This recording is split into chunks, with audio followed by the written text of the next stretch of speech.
Mayor and the Deputy Mayor apologies. So before we can start the meeting, we actually need Council to nominate someone as presiding chair. So I'm just going to put it out to councillors to nominate. I nominate Jill Bell. Right. Is everyone supportive of Jill? Yeah. Great. Come on forward. Yes, I'm yours.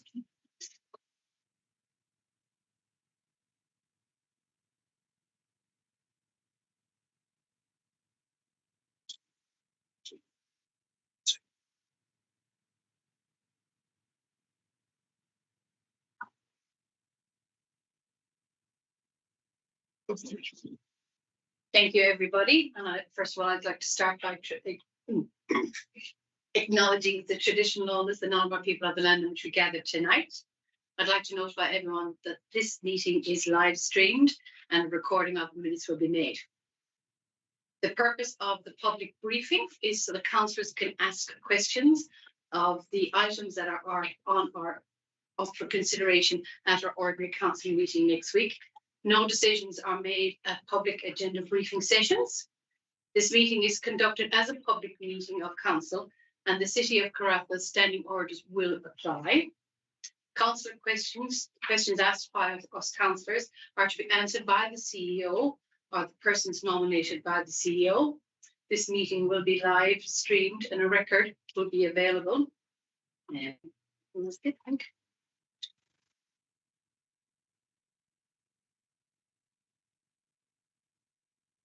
So record of attendance, we have apologies from our Mayor, Councillor Scott, and our Deputy Mayor, Councillor Gillan.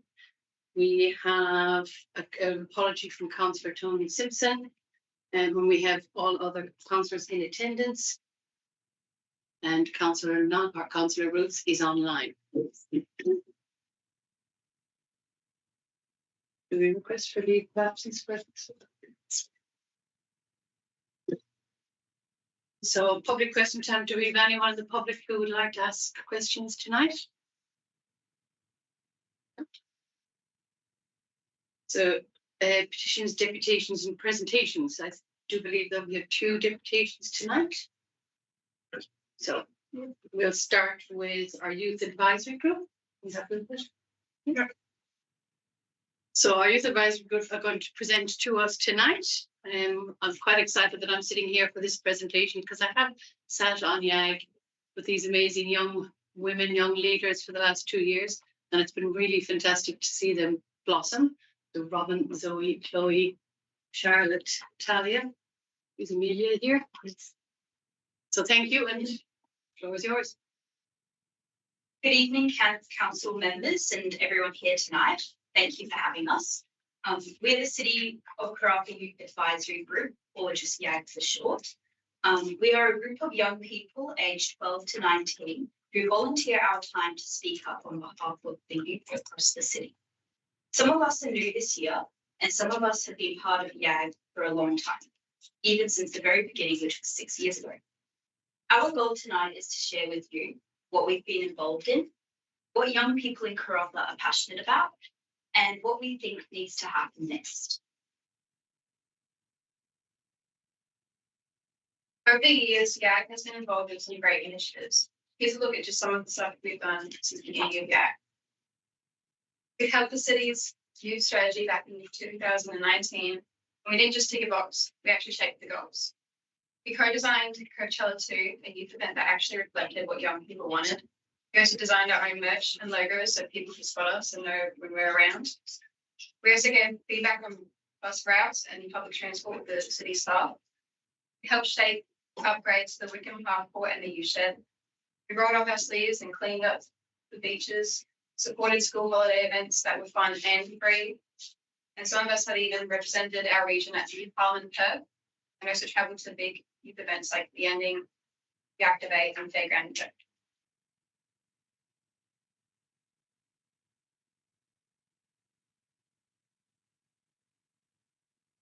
A highlight of 2025 was, a highlight of 2025 was Youth Week, something that YAG is really proud of. We were excited that Karratha was chosen as the location for this year's Youth Week launch right across the state. We spent many hours planning with the City of Karratha Youth and Events team, and many of us volunteered at the events. We even met Minister Hannah Beasley during Youth Week and told her exactly what we think. 2 of us even emceed the launch in front of the crowd. Thankfully, chairing our own meetings and practicing public speaking during the year gave us skills to feel confidence. We are very proud of what we've done, and we're just getting started.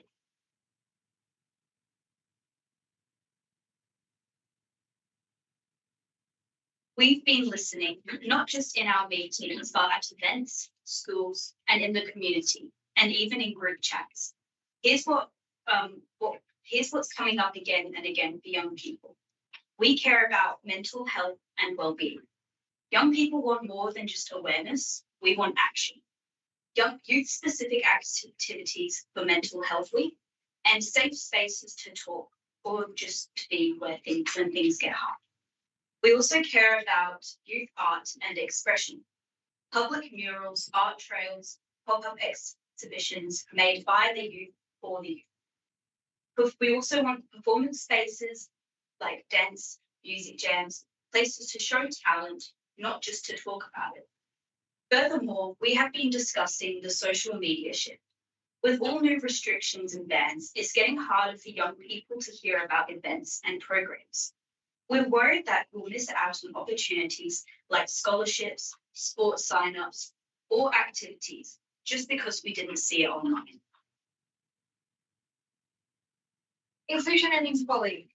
We want more education around LGBTQAI+ issues that reduce bullying and misunderstandings. We also believe in access to all. That includes sporting and community facilities that are inclusive for young people with disabilities. And we want real conversations in schools and communities about what equality looks like. School overcrowding and education access. Some of us are in schools where there aren't enough teachers or where things feel too packed. We could look at different school models, like a middle school setup or something more like a high school in Wickham. And young people are saying that the curriculum is way too heavy and we aren't really taught how to study, and pressure is causing stress. Fun, connection, and belonging. Events just for young people help build friendships and confidence. Sometimes we don't need programs. We just want a place to hang out where we're safe and welcome. We know that the council doesn't control everything, but here's what we believe can be done locally with your support. Keep backing youth voices, keep supporting YAG and youth-led decision making. Bring us in early on projects, not just once they're finished and planned. Youth representation on advisory panels, we're ready. More opportunity for arts and expression. Fund youth-led public art and creative programs. Creative spaces for performances, workshops and festivals where young people can shine. And mental health action. Support or partner more youth-led events during mental health. Help fund calm spaces, low-key events that support mental health well-being. Accessibility for all. Review access at community events and shopping spaces. Are they truly inclusive for everyone in wheelchairs or with sensory needs? Ask young people with lived experience to help test it. Communication. Work with us to help out how to figure young people if social media isn't an option, like posters, school newsletters, or pop-up stores. And advocacy to state government. We need help advocating for more mental health services in Karratha, investment in school infrastructure and staffing, and funding for inclusive education and youth support programs. We want to thank you for listening and more importantly, for believing that your voices matter. We know that everything can't change overnight. Having this platform means a lot. It means that you're willing to hear us and take us seriously. And people make up around 20% of Karratha's population. That doesn't even include the families, siblings, and schools connected to us. We're not just the future, we're also the present. We're not asking for everything. We're just asking for partnership, inclusion, support, and a seat at the table.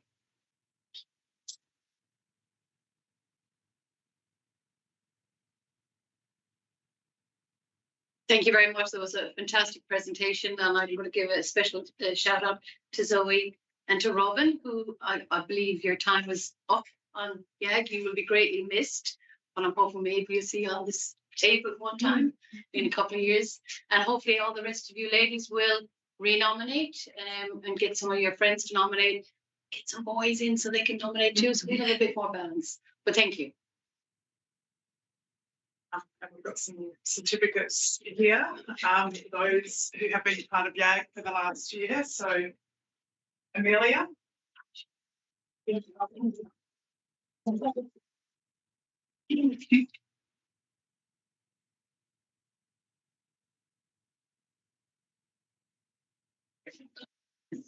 Chloe.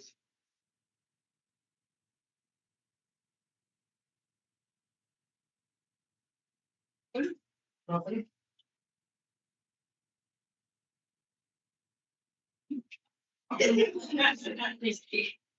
Talia.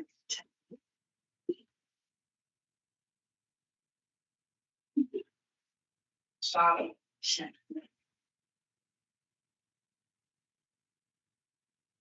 And Zoe. And sorry.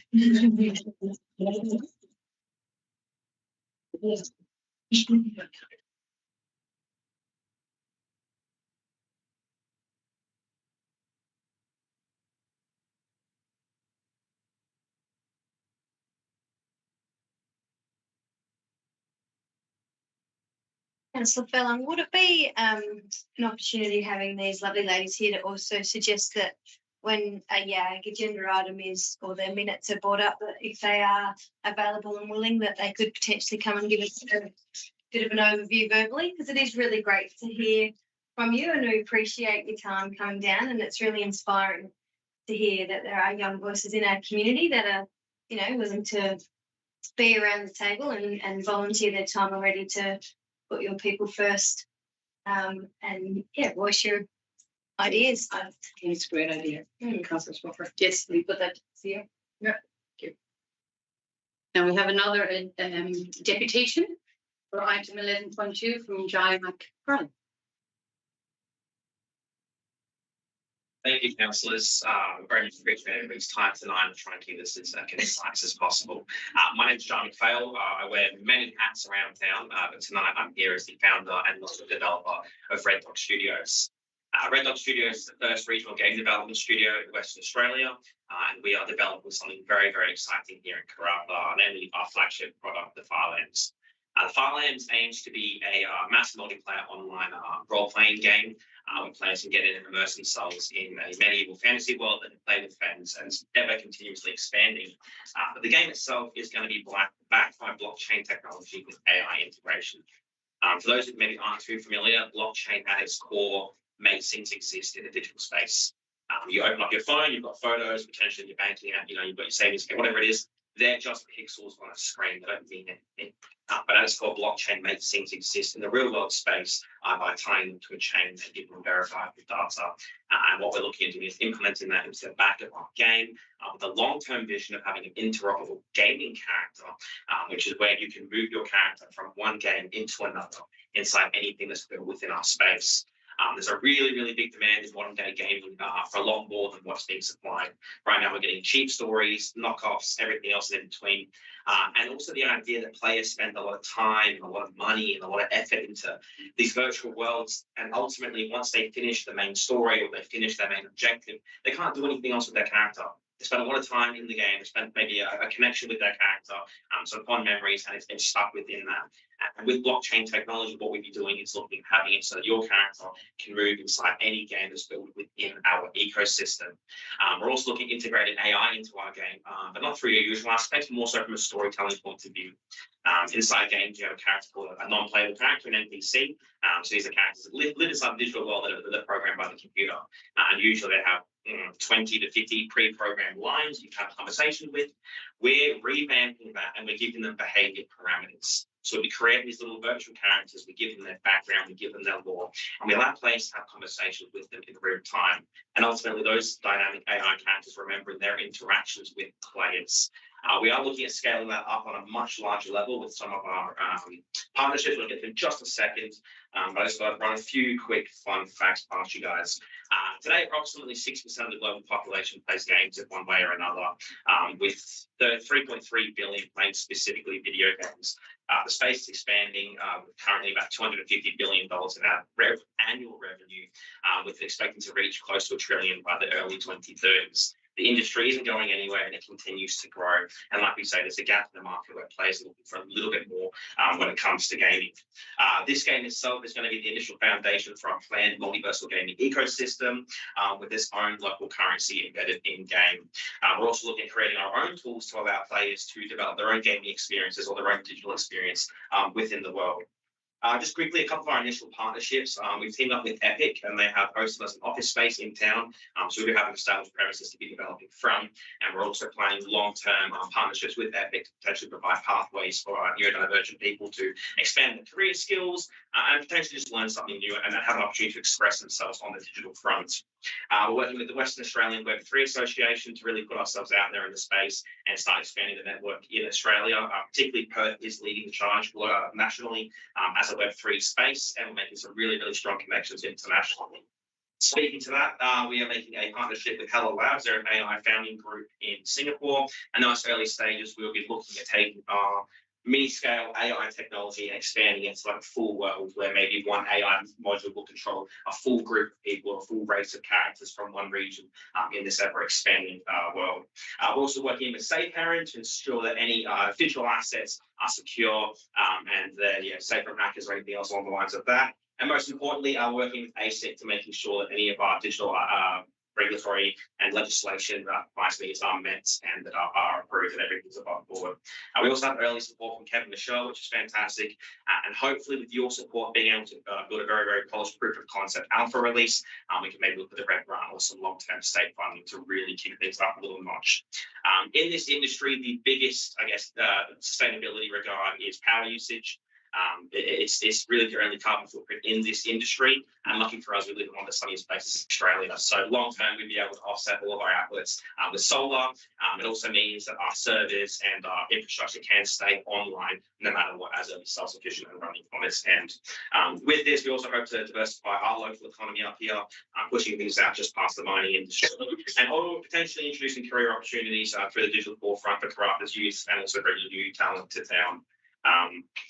Yes, there's a lot here, and if there is anything I can explain in further detail, please let me know. Likewise, if anybody wants to pop by the office and see actually what we are working on in real time, my door's always open, and I really appreciate your time tonight. Thank you.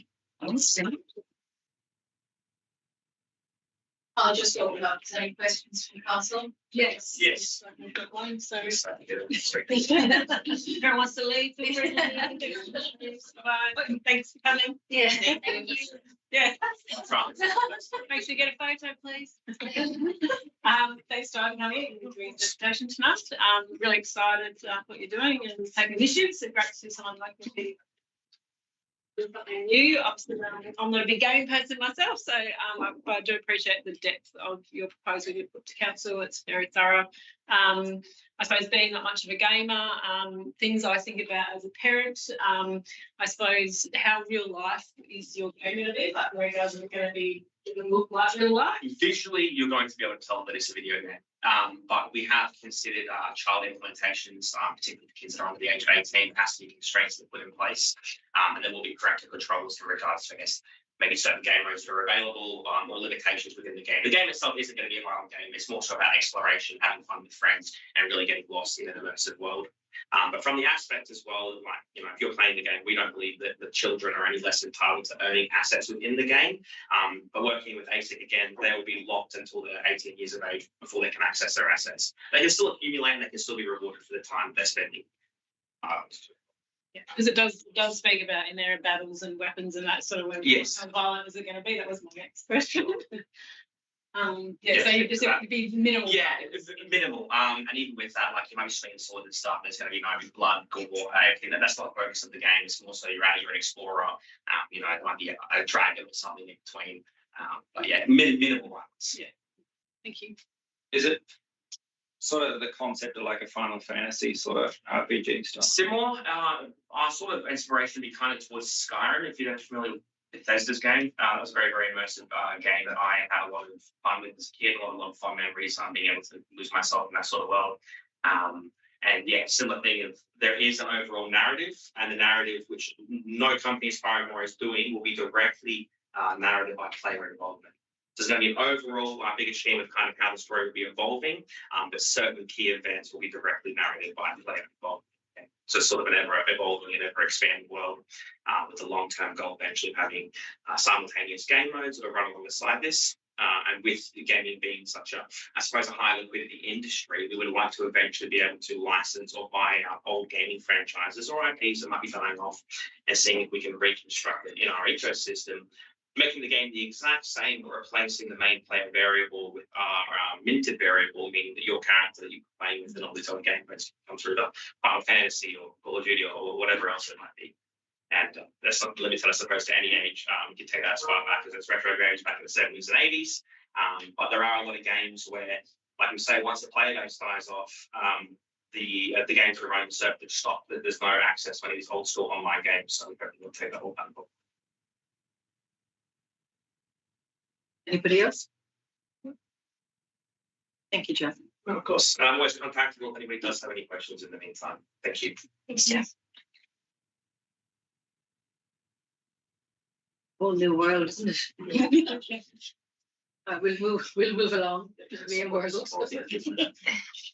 We're on to item number 9, corporate and commercial reports. 9.1 is the statement for the period ending 31st of July 2025, and the officer's recommendation that council receive the financial statements for the financial period ending 31st of July 2025 as shown in attachment 1 to 4.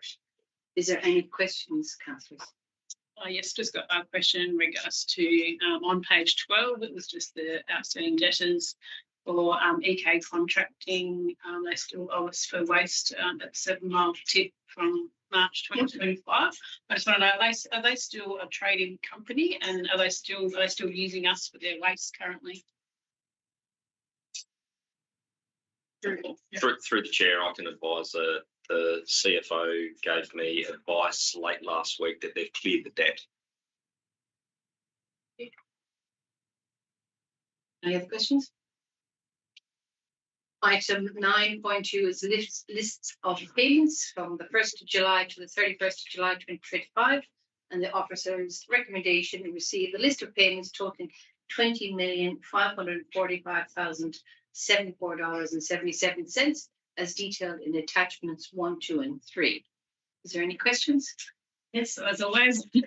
On page 1, it's AMCO Recruitment Partners, total amount $103,000. Just in regards to Director of Corporate Services, so I just wanted clarification. I know we've got a current person standing in this position, so it's actually got their recruitment services plus a timesheet. So is this also paying for wages currently, and is it also part of the recruitment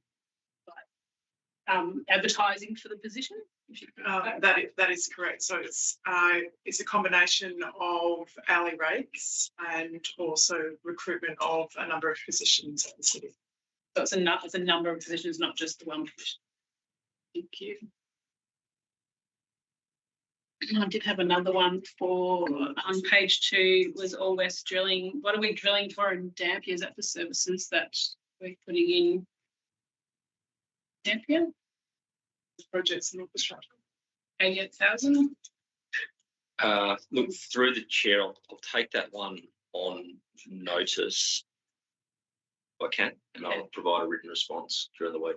Has it something to do with the drainage that runs behind? Look, I just don't want to speak without giving the exact response, so I'll find out specifically and provide a written response. Yeah, and then there's page 7. It's real mark, but it's under something else. It's the last one on the page. I believe.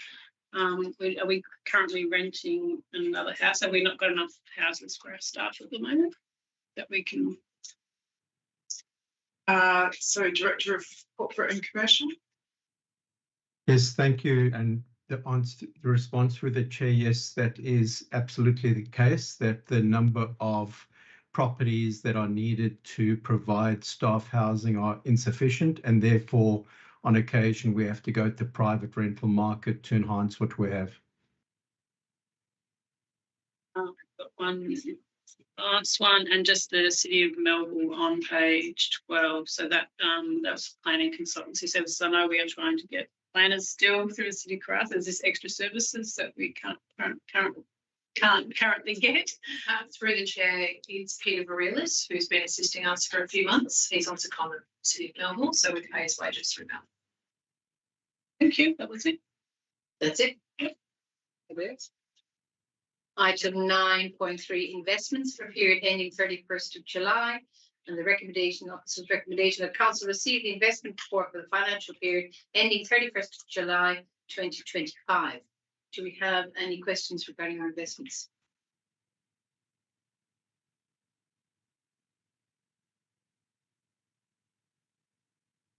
No.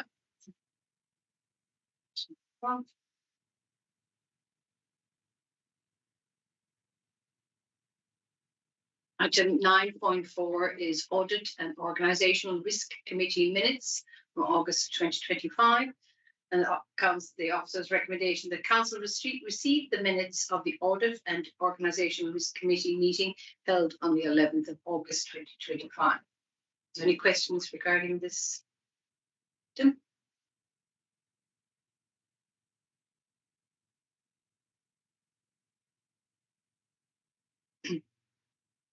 Item number 10, community experience reports. There is no community experience reports this meeting. Item 11 is development service report. So 11.1 is the draft emissions profile and emissions reduction plan for 2025. And it's a request to advertise. I'm going to do a presentation. The presentation I'll review on it put through.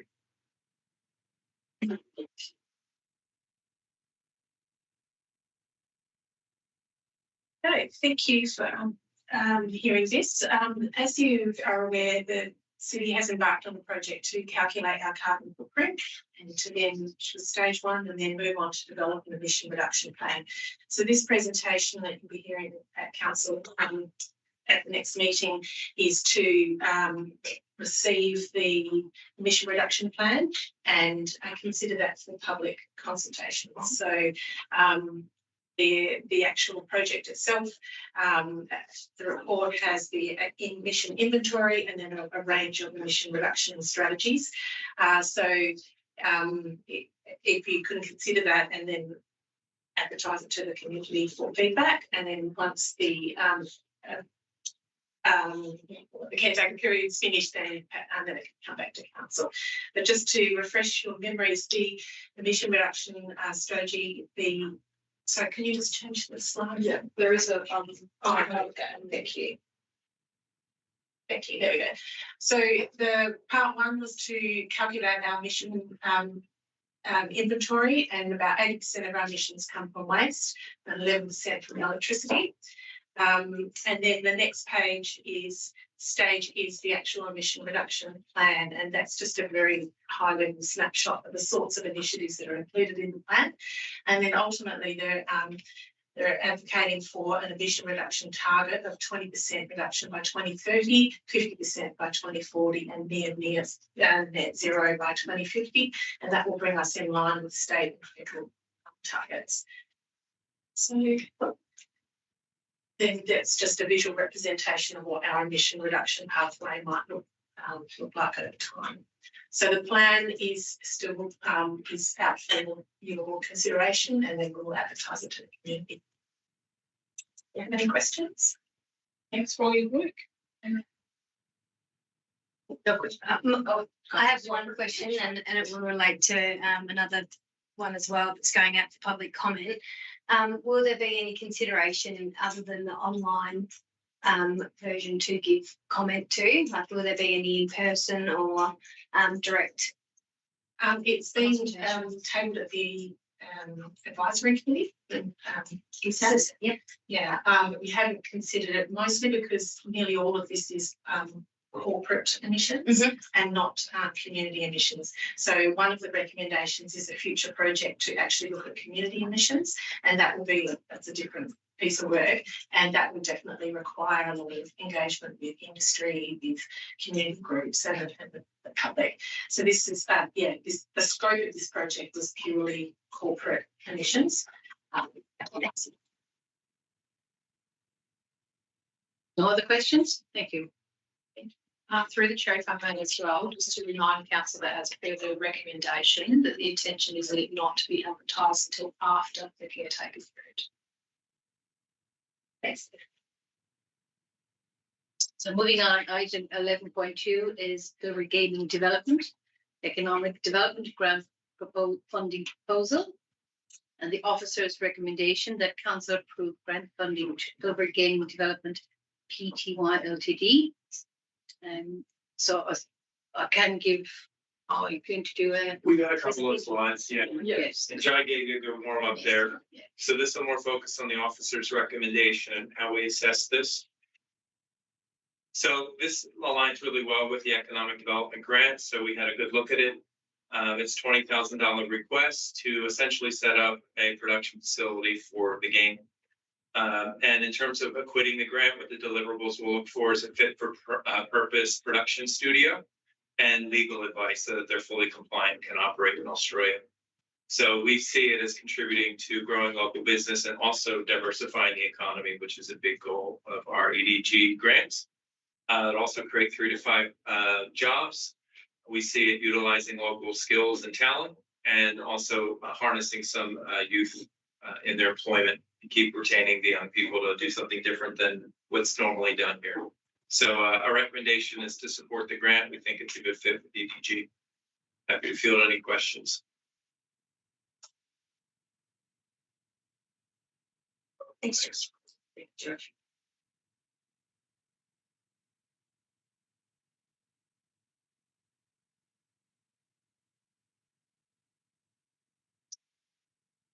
Moving on to item number 12 is project and infrastructure reports. 12.1 is draft waste management and resource recovery strategy 2025 to 2035. And the officer's recommendation that council agree to advertise the draft waste management and resource recovery strategy 2020 to 2025 to 2035 for public comment for a 3-week period commencing after caretaker mode, and request administration present a summary of public comment back to council in December 2025, along with the final waste management and resource recovery strategy 2025 to 2035. Do we have any questions, councillors? The only one I had, which was regarding the consultation period, which is what I said earlier. Will there be any consultation opportunities beyond the online submissions and any, in-person workshops or community forums or stakeholder? Through the chair, it was not intended to do community forum as such. Obviously, there's been engagement in the development of the draft strategy. Yeah. Our intention was to put it online. It was to advertise it, but it was also to prepare a public-facing document that our intention would be to make that available as well, which I think simplifies the information for people. We also plan, because there has been many groups and businesses who have contributed to the development of the strategy. The intention is to write to them specifically and to provide them with a copy. So that's our current strategy. Yeah, great, because I didn't read that in there, and I thought that's a really good opportunity for that feedback loop. Obviously, the key principle of the strategy is partnership, and particularly with the private sector on a variety of different initiatives. So our plans to ensure that they're very comfortable and clear on what role and opportunity may present for them within the strategy.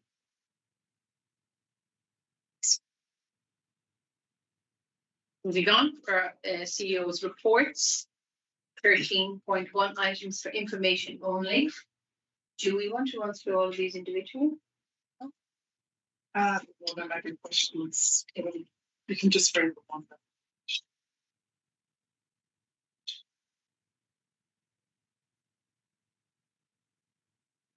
So the council notes the following information items: 13.1.1 community experience update, July 2025. 13.1.2 concession of fees for city facilities.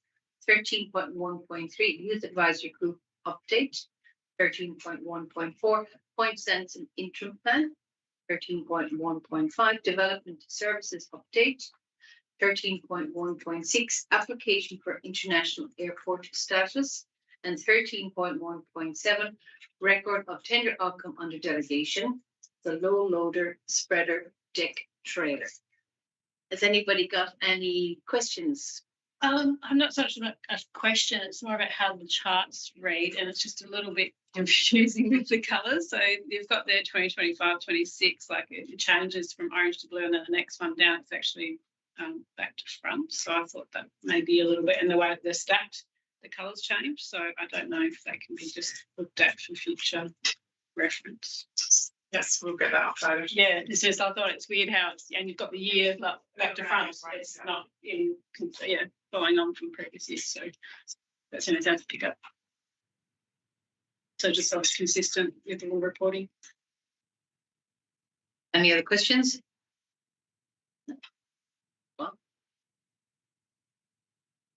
is the airport that's coming up? Yeah. That was. yeah, Councillor Swapper. No, I'm good, but I think that is a mistake. Is it 13.1.6 airport international status? Yes, in this, yes. Yes. And it was just a question: how long will it take to get our application assessed? Is that like how long is a piece of string?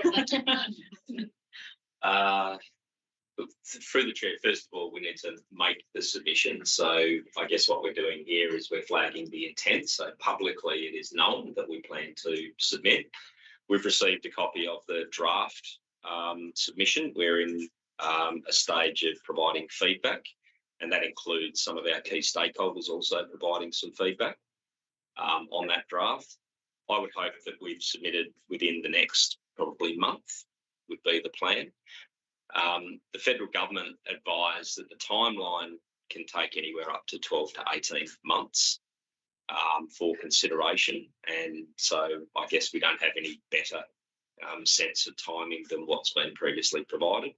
And it's going to take a lot of ongoing discussion, dialogue and advocacy, I think, to provide, to ultimately hopefully get the approval as a designated airport, which is step one in the process. No other questions? Move on to item number 14. Motion of this previous notice has been given. There are none. Item 15. Questions by members of which due notice has been given, which there are none. 16. Urgent business approved by the person presiding or by decision, which there are none. And matters behind closed doors. So the officer recommended in accordance with section 5.232E3 of the Local Government Act 1955 that council moved in